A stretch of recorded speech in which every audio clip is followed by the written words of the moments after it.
¿Qué es el amor?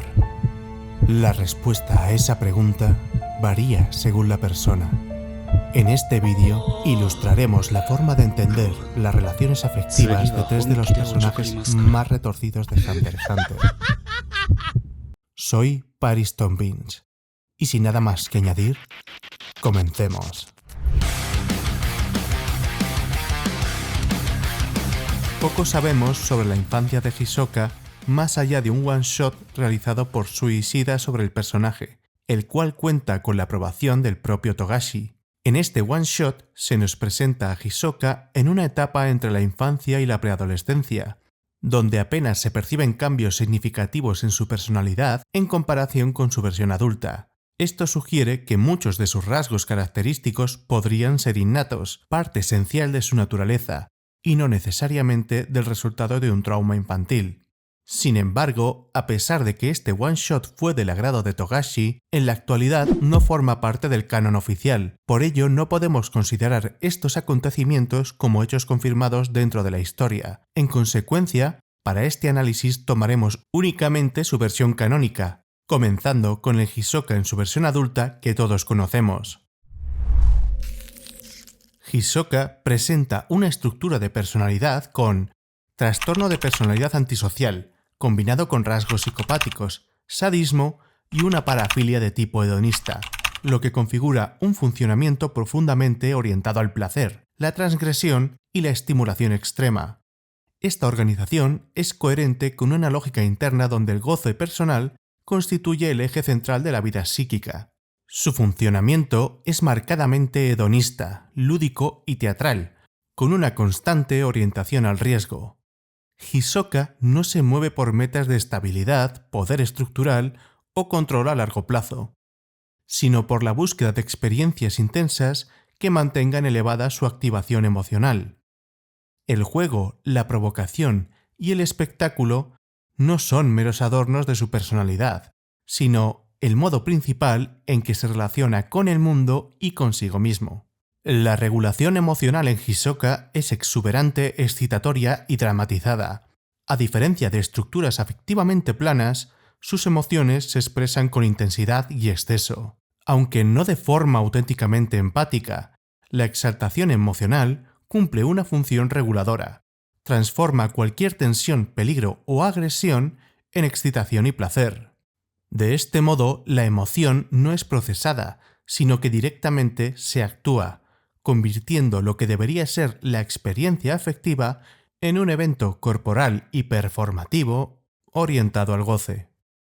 Ejemplo del funcionamiento de esta estructura psicodinámica podría ser cualquiera de los combates de Hisoka, pero si hay uno que lo ejemplifica a la perfección, ese es el combate con Castro. En ese combate, en vez de dedicarse a fondo, el mago prefirió jugar con la mente de su adversario con trucos de magia performáticos de manera sádica, llegando a sacrificar su integridad física en pos del disfrute.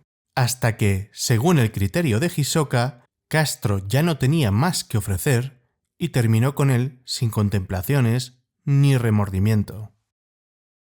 En Hisoka podemos catalogar el modelo de apego como evitativo especular, lo que implica que las relaciones no se utilizarán para regulación emocional ni para búsqueda de seguridad, sino como superficies de estimulación y reflejo. El vínculo solo se plantea en un escenario donde el otro existe en función de la experiencia que puede provocar.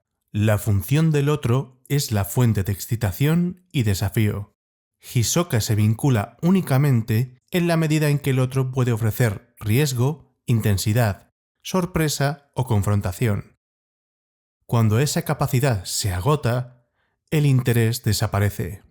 El valor del vínculo no reside en la persona, sino en el nivel de activación que ésta es capaz de generar.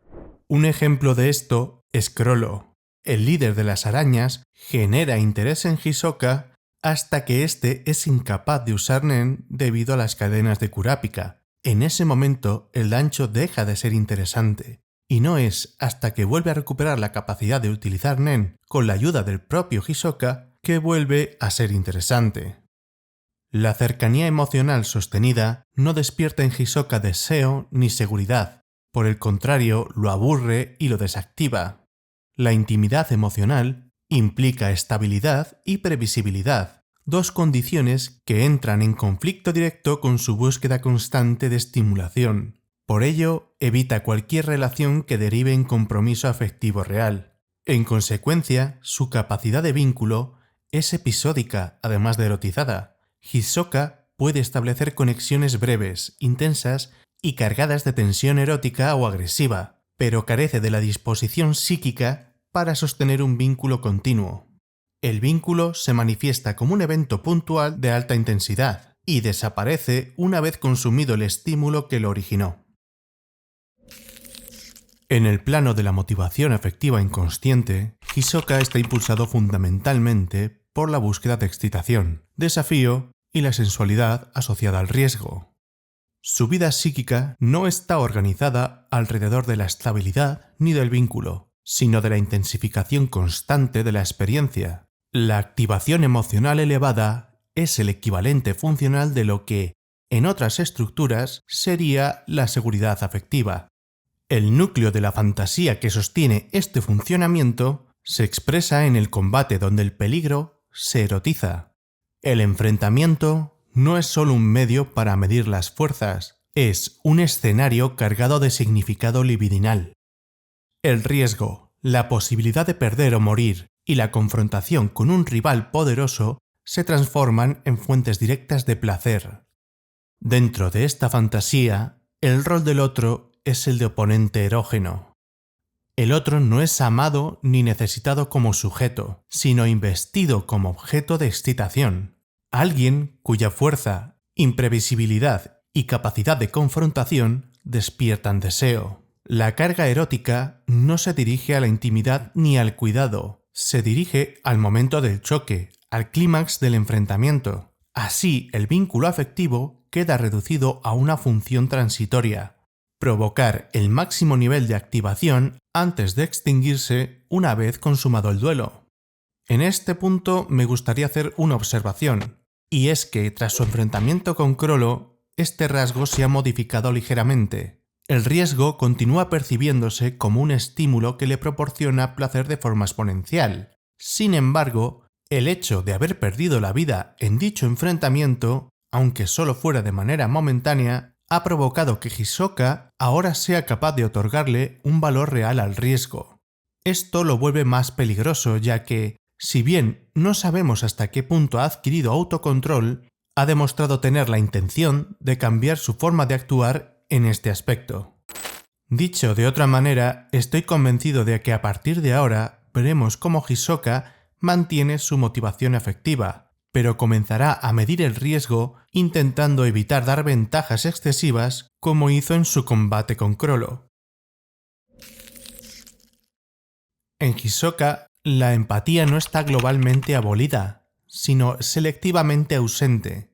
No responde emocionalmente al sufrimiento, al miedo o a la vulnerabilidad del otro cuando estos no contribuyen a su excitación o a su interés lúdico. La resonancia afectiva se muestra anulada allí donde implicaría contención, cuidado o límite moral. En contraste, posee una empatía cognitiva elevada, que utiliza con notable precisión para provocar a los demás. Hisoka comprende con claridad que genera tensión, deseo, miedo o expectativa en el otro, y explota ese conocimiento para intensificar la experiencia interpersonal. Esta comprensión no conduce a la compasión, conduce a la optimización del juego psicológico para obtener confrontación. El uso de la empatía es, por tanto, seductor o sádico. Seductor cuando busca atraer al otro y sádico cuando el objetivo es provocar sufrimiento, humillación o angustia como parte del incremento de la excitación. En ambos casos, la empatía no funciona desde un plano emocional, funciona como una herramienta refinada al servicio del placer y la estimulación. En Hisoka, la concepción del amor se encuentra completamente desligada de cualquier noción de vínculo afectivo estable. Para él, el equivalente al amor se define como excitación erótica, riesgo y confrontación. No existe una distinción clara entre deseo, violencia y atracción. El encuentro con la figura del otro se vuelve significativo únicamente cuando el otro activa este estado de excitación. Por otra parte, la posibilidad de reciprocidad es prácticamente nula, ya que el afecto no es entendido como intercambio, sino como consumo. Hisoka no busca ser correspondido emocionalmente ni ofrecer cuidado. Lo que persigue es la experiencia intensa que el otro puede proporcionarle. Una vez agotada esa experiencia, el vínculo pierde sentido y se disuelve sin conflicto interno. El eros está directamente vinculado a la violencia, la fuerza y la competencia, aunque también hemos visto mostrar en alguna ocasión interés en una intimidad convencional, como la vez en la que Hisoka ofreció a Machi quedarse con él a pasar la noche tras el combate con Castro. El deseo no se orienta hacia la fusión emocional, lo hace hacia la demostración de poder y la cercanía con el peligro. La agresión se erotiza y el riesgo se convierte en el principal catalizador del placer. En este marco, la representación del objeto amoroso es la de un objeto deseable únicamente en la medida en que estimula la excitación. El otro no es investido por quién es, sino por lo que provoca, adrenalina, desafío o amenaza. El amor en Hisoka no construye lazo ni continuidad. Es un estado transitorio de alta intensidad que existe solo mientras el objeto mantiene su capacidad de excitar. En resumidas cuentas, el amor entre comillas para Hisoka parece ser un concepto imposible de experimentar, sustituido por la búsqueda de un clímax destructivo y autodestructivo. El reto y la desviación del hedonismo se convierten así en el eje central de su conducta, donde no importan ni él mismo, ni mucho menos los demás.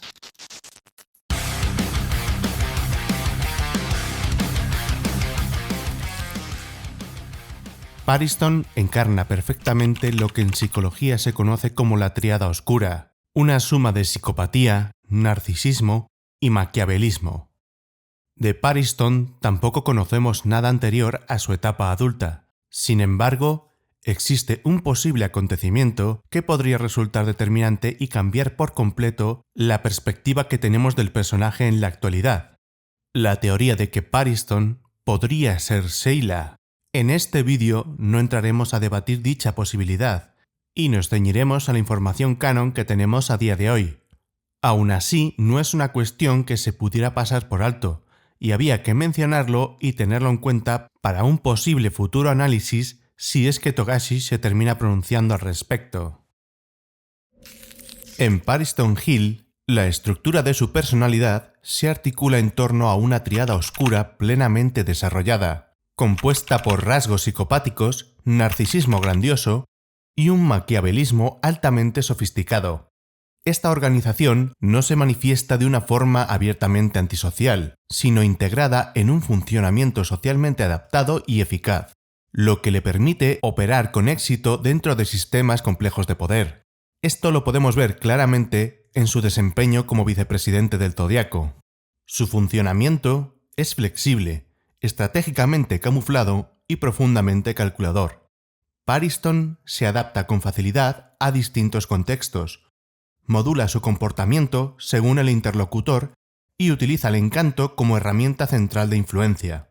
La seducción social, la ambigüedad y la imprevisibilidad forman parte de su estilo, una elección consciente orientada a mantener la ventaja psicológica. Su regulación emocional se basa en una teatralidad afectiva elevada y deliberadamente estratégica. Pariston expresa emociones que no necesariamente experimenta, utilizando el afecto como un lenguaje manipulativo. La sonrisa, la cordialidad o la amabilidad no son una función expresiva auténtica, sino instrumental. Confundir, desarmar y mantener al otro en un estado de incertidumbre que facilite el dominio en las relaciones sociales. Esta forma de actuar la vemos en el arco de las elecciones del presidente durante toda la reunión con los zodiacos. En Pariston, el tipo de apego puede describirse como evitativo manipulador con una marcada máscara social. Esto implica que, aunque se muestra accesible cordial y aparentemente cercano, dicha cercanía no responde a una necesidad afectiva genuina, sino a una estrategia relacional cuidadosamente construida. En su caso, no evita el apego por temor, sino porque para él la intimidad real supone pérdida de control y una exposición innecesaria. La función del otro es la de recurso instrumental dentro de los juegos de poder. Pariston se relaciona en función de la utilidad psicológica, política o estratégica que el otro pueda ofrecer. Las personas no son investidas como objetos de apego, sino como piezas móviles dentro de un entramado relacional que él disfruta dirigir y desestabilizar. La necesidad de intimidad, por otro lado, es baja, pero no inexistente en apariencia. Pariston simula intimidad cuando ésta sirve a su fin. Puede mostrarse cercano, comprensivo o incluso afectuoso si ello facilita la manipulación, genera confianza o produce ventaja en un futuro. Sin embargo, esa intimidad es performativa, no vivida internamente. Por ello, su capacidad de vínculo es estratégica y no emocional. Pariston puede sostener relaciones prolongadas, incluso complejas, pero éstas carecen de profundidad afectiva. El lazo se mantiene mientras sea funcional. Cuando deja de serlo, desaparece sin conflicto interno ni elaboración emocional. Lo más cercano al apego que observamos en Pariston adopta la forma de un peculiar aprecio hacia aquellas personas que representan un reto y lo sacan del aburrimiento. Se trata de individuos que lo estimulan a nivel intelectual y estratégico, tal como ocurría con el presidente Nétero. De hecho, la única ocasión en la que lo hemos visto afectado de manera aparentemente sincera es cuando deja la asociación en manos de Cheadle y admite que la pérdida de Nétero le afecta, expresando además su deseo de haber podido seguir, entre comillas, jugando con él. Conviene recordar que para Pariston, jugar es el equivalente a una confrontación constante, un intercambio de retos estratégicos e intelectuales orientados al control y, en última instancia, a la destrucción del otro. Aún así, no debemos dejarnos llevar por una lectura empática de esta escena. Este atisbo de duelo parece responder más al egoísmo y al narcisismo, a la pérdida de una fuente de entretenimiento, que a una verdadera capacidad de empatizar con la otra parte de la relación. En contraste, la relación con Jean resulta especialmente reveladora. Jean encarna todo aquello que Pariston detesta, y al mismo tiempo, todo lo que él no es. Lo rechaza porque no puede ejercer control ni poder sobre él, porque Jean no recurre a estrategias ni manipulaciones para vincularse con los demás.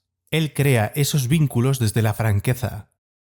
Estos rasgos despiertan en Pariston una mezcla de desprecio y rechazo, pero también lo estimulan profundamente. Pariston es consciente de su tendencia a destruir aquello que ama, y por eso siente la necesidad de comprobar qué sería capaz de hacer con aquello que odia, en este caso, Jean. Este patrón de comportamiento encaja de forma muy precisa con la dinámica de envidia destructiva descrita por Melanie Klein en Envidia y gratitud. Se trata de una manifestación de la pulsión de Thanatos orientada a dañar y destruir aquello que es percibido como bueno, valioso o admirable, precisamente porque el sujeto lo experimenta como algo que no posee y cuya existencia fuera de su control resulta intolerable. En el nivel de motivación afectiva inconsciente, Pariston se encuentra impulsado por una búsqueda de dominancia simbólica y manipulación lúdica. Su afectividad no está organizada alrededor del apego ni del placer sensorial directo, sino en torno al goce que obtiene al influir, desviar y controlar los movimientos psicológicos de los demás. Jean es consciente de esto. En el arco de la Guerra de Sucesión, mientras Jean y Pariston se disputan el puesto de segundo al mando en el equipo de Bellón, Jean menciona que aunque le patease la cara, Pariston solo se reiría y que para vencerle, lo que tiene que hacer es romper su espíritu. La fantasía nuclear que mantiene este funcionamiento es la de ser él el estratega que mueva los hilos.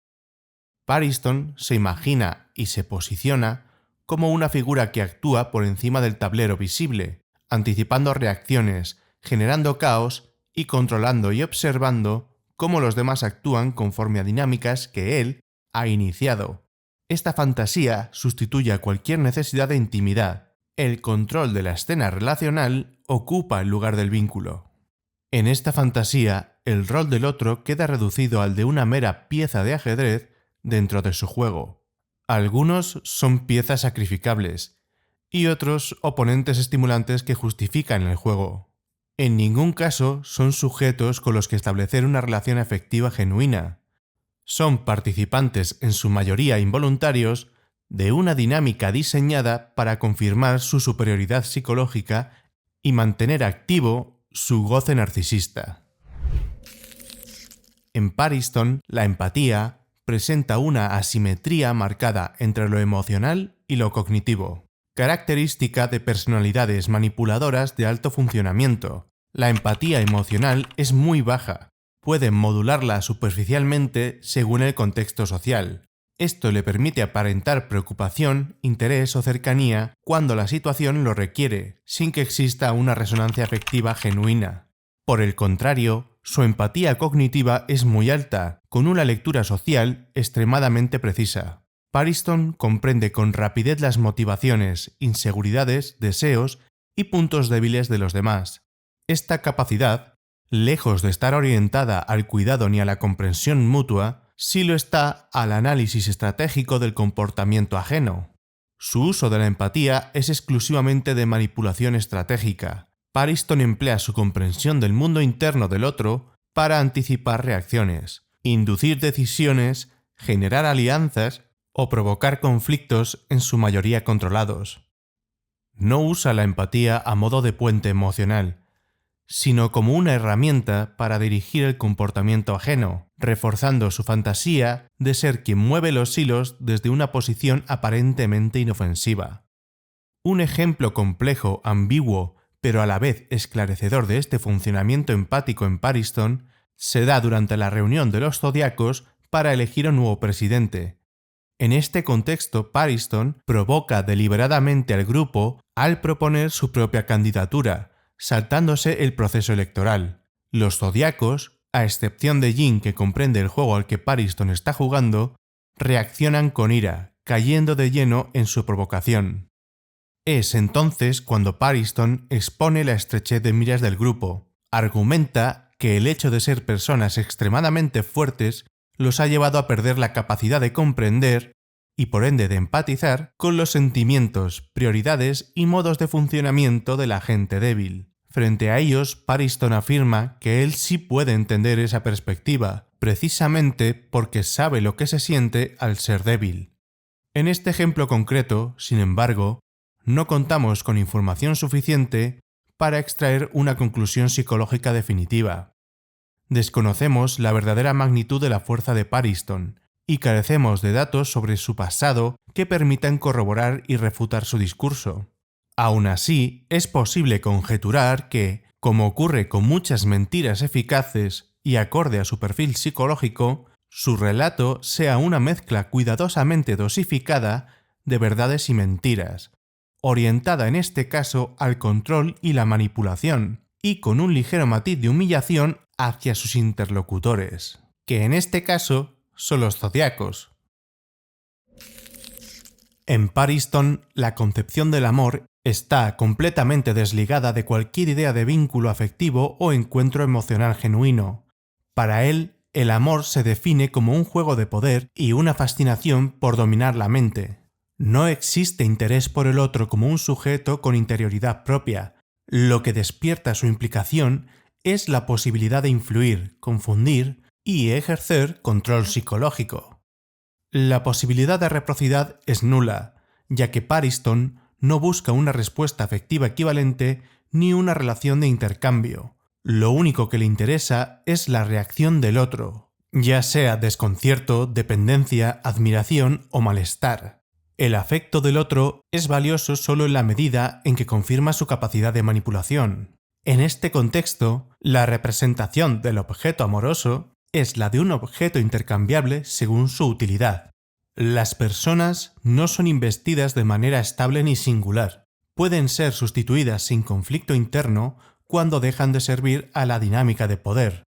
El amor, entre comillas, en Pariston no constituye un lazo, confirma su dominio psicológico y alimenta su juego relacional. El propio Pariston ofrece una declaración especialmente reveladora durante su disputa con Jin por el puesto de número 2 de Beyond. En ese momento expone de forma explícita lo que para él equivale al amor. Afirma que, mientras la gente normal es feliz cuando ama y es amada, él experimenta la felicidad cuando los demás lo odian, y reconoce además la necesidad de herir aquello que es importante para él.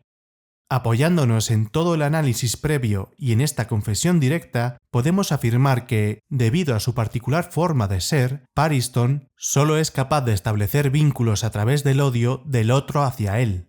Este vínculo, aunque profundamente deformado, ocupa en su mundo interno el mismo lugar que el amor ocupa en las relaciones normativas.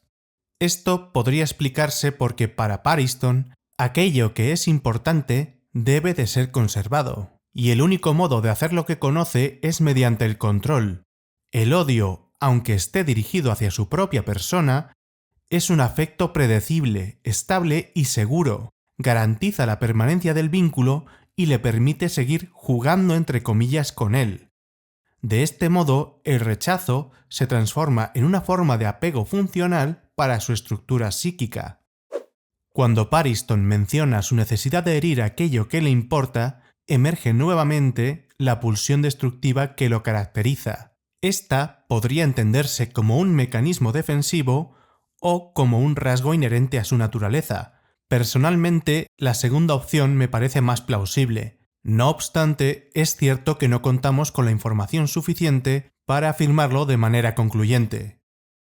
Y para terminar con Pariston, al menos por el momento, conviene señalar que esta peculiar forma de entender el amor o aquello que ocupa su lugar en la estructura psíquica no implica necesariamente que Pariston odie a quienes valora. Hasta ahora hemos hablado de los vínculos que él aprecia desde una lógica de aprecio deformado, sustentada en el odio que la figura del otro dirige hacia él. Sin embargo, en el arco actual, Pariston se enfrenta a una situación inédita para él. Por primera vez, los roles se invierten. Acostumbrado a ser quien genera el odio en los demás, en su vínculo con Jin es Pariston quien comienza a experimentar ese sentimiento. Y no solo lo experimenta, sino que se muestra deseoso de descubrir qué es capaz de hacerle a alguien por quien alberga odio. Pariston se reconoce en Jin a nivel cognitivo, ya que ambos comparten procesos mentales muy similares.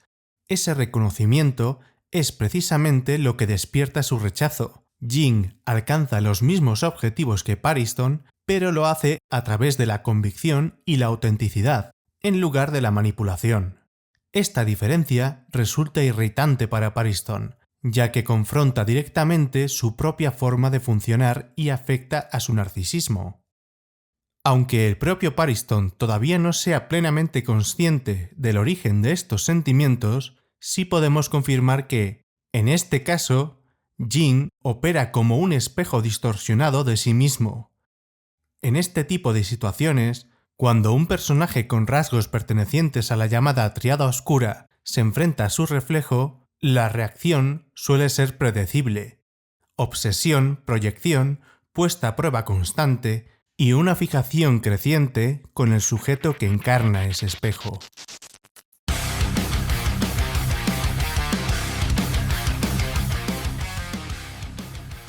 Y Lumi Soldik presenta un trastorno de personalidad antisocial acompañado de un perfil psicopático primario altamente marcado. Su funcionamiento afectivo se caracteriza por frialdad emocional, incapacidad para establecer vínculos recíprocos y una concepción del amor tergiversada en dominancia y control. Aunque su crianza extrema en la familia Soldik actúa como un factor reforzador y normalizador de conductas antisociales, no explicaría la profundidad de su déficit afectivo, el cual apunta a una psicopatía estructural más que adquirida. Las diferencias notables entre los hermanos sugerirían la presencia de rasgos temperamentales propios en Illumi que anteceden a la influencia ambiental. Dicho de otra manera, no sabemos cuánto ha influido el camino del asesino de los Soldic en Illumi, pero el hecho de que todos los hermanos hayan sido criados de la misma forma y tengan personalidades diferentes nos indica que al menos la psicopatía de Illumi es estructural e innata. Como ya hemos mencionado, Illumi es un psicópata antisocial y su forma de actuar es fría, rígida y controlada. En cuanto a su propia regulación emocional, es posiblemente uno de los personajes menos emocionalmente expresivos de todo Hunter x Hunter.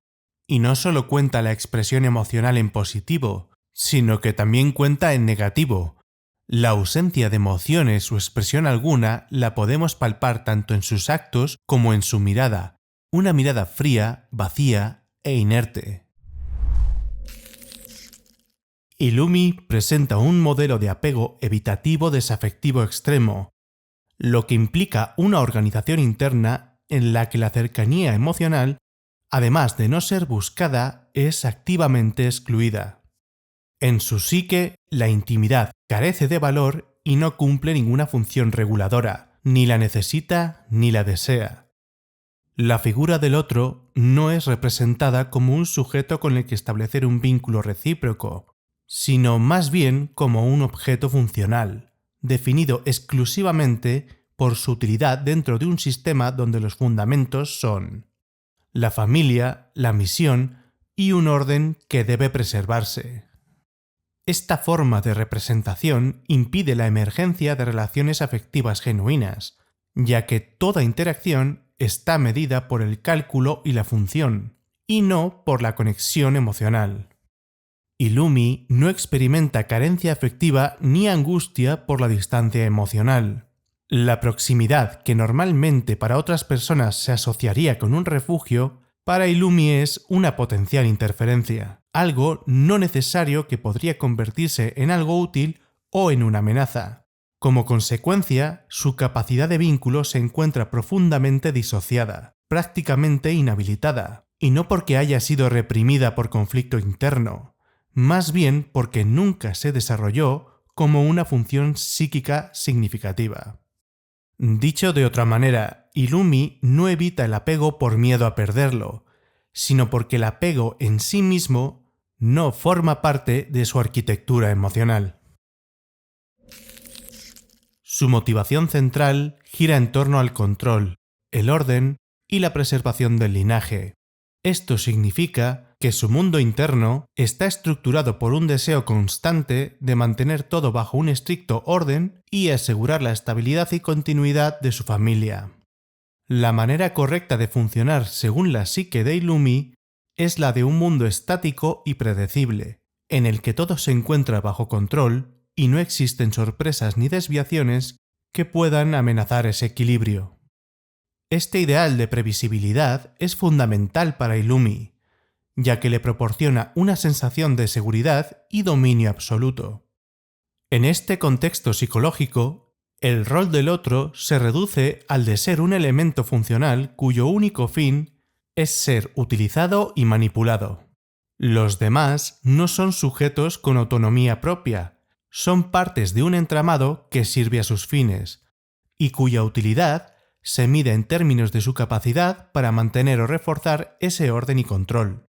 De este modo, la motivación afectiva de Illumi se centra en la manipulación y la estabilidad, y su vínculo con los demás se basa en la funcionalidad y el cumplimiento de un papel dentro de su esquema de control.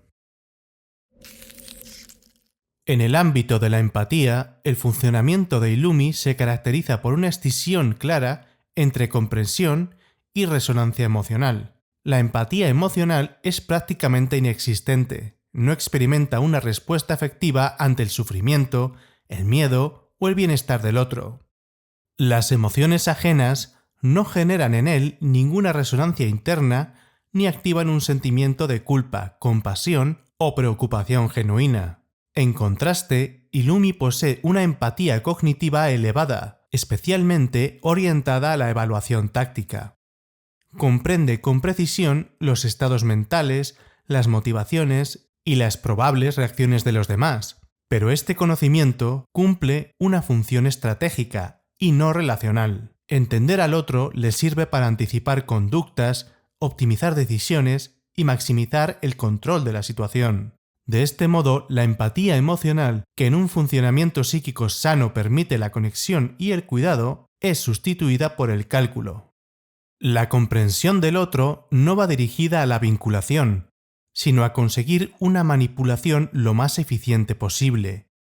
Illumi no conecta emocionalmente con el otro, lo lee, lo procesa y lo utiliza dentro de su sistema de control.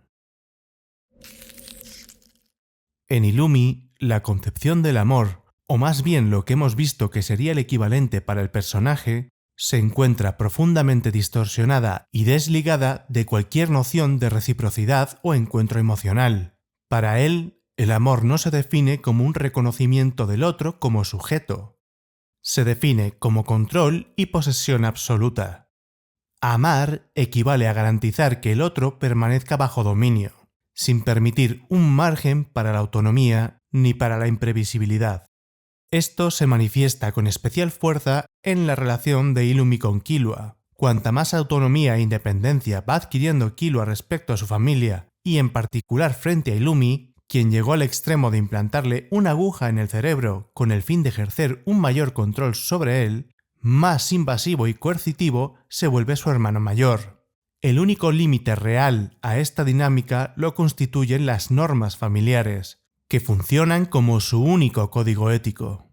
Cuando Alluka entra en escena durante el arco de la elección del presidente, el trato que Illumi dispensa a Killua contrasta de forma clara con el que dirige hacia Alluka.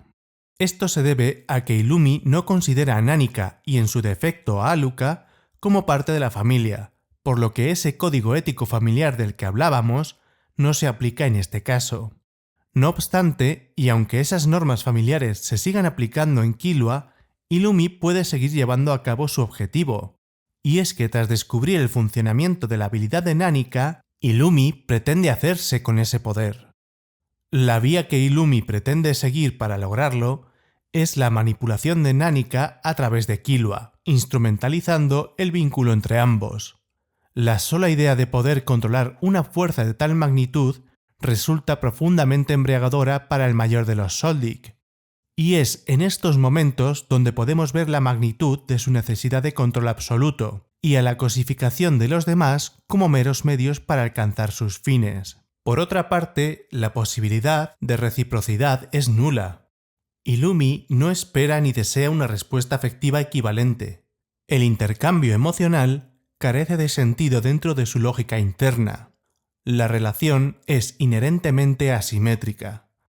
Uno controla y el otro es controlado. Cualquier intento de reciprocidad es interpretado como una variable indeseable que hay que regular. En resumen, se podría decir que para Illumi la representación del objeto amoroso es la de un objeto interno rígido y no intercambiable. No se trata de alguien amado por sus cualidades singulares o su valor como persona. Es una figura fijada psíquicamente a una función específica, y el otro será tan importante como la función que desempeñe.